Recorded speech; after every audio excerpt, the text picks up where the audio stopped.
Okay.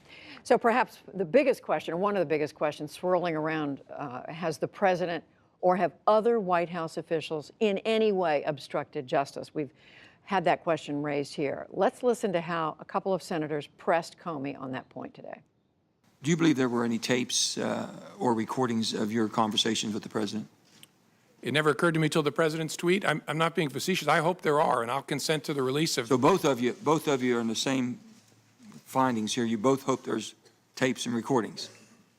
Well, all I can do is hope. The president surely knows whether he taped me, and if he did, my feelings aren't hurt. Release all the tapes. I'm good with it. Do you believe this will rise to the obstruction of justice? I don't know. That's Bob Mueller's job to sort that out. A lot of this comes down to who should we believe. Do you want to say anything as to why we should believe you? Probably, my mother raised me not to say things like this about myself, so I'm not gonna. I think people should look at the whole body of my testimony, because as I used to say to juries, that when I talked about a witness, you can't cherry pick it. You can't say, I like these things he said, but on this, he's a dirty, rotten liar. Right. You got to take it all together, and I've tried to be open and fair and transparent and accurate. A really significant fact to me is, so why did he kick everybody out of the Oval Office? Why would you kick the Attorney General, the President, the Chief of Staff out to talk to me if it was about something else? And so that to me, as an investigator, is a very significant fact. So Craig, are we any closer to knowing whether the president in any way committed obstruction of justice in here? I think he's on very, very thin ice. First of all, I think you've got a credible, plausible, believable witness in Jim Comey. And if you were betting between a swearing match between the President of the United States and Jim Comey, my money would be on Comey. Most jurors, most prosecutors would give him a good deal of faith in the truth of his testimony.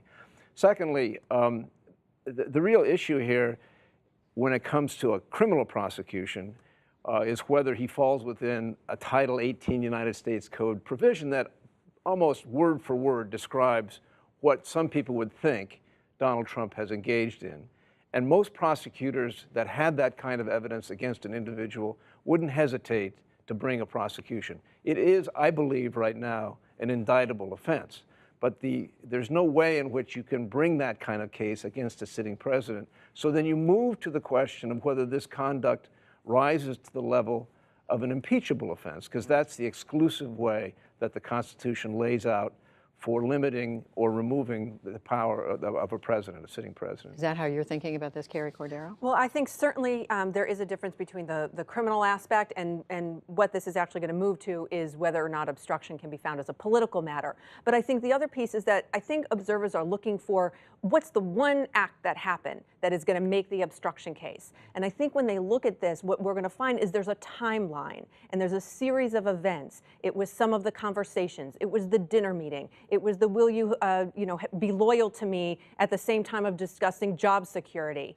It was the tweets, some of the tweets that exposed the investigation. It was the firing. And then it was the tweet sort of threatening that there are tapes. And so I think when people look back at this, they're going to look and they're going to find a timeline that will eventually move towards the political consideration of obstruction. Could I just add that the President of the United States has also said that the reason he fired Comey was because of the Russian investigation. And that's perfectly legal. Because the president can't obstruct justice by telling the director of the FBI to do or not do a particular investigation. It's a unitary executive. The president's in charge of the executive. What does unitary executive mean? Means that the entire branch of government is embodied in one person, and that's the president. So the president can give direction as to what should happen with cases. And I think Carrie raises just the right point. The resolution of the issue of if there is an issue about the president's action is political, not legal. The talk of obstruction of justice as a legal matter is meaningless. It might make for an interesting academic debate. The president cannot obstruct justice by telling the director of the FBI, stop that investigation. There may be grand political consequences to doing so, but there's no legal consequence. And Greg, we just heard Greg say you then move on to the question of impeachment. But John Carlin, what about, is obstruction of justice as a question still on the table? Look, it's an important question.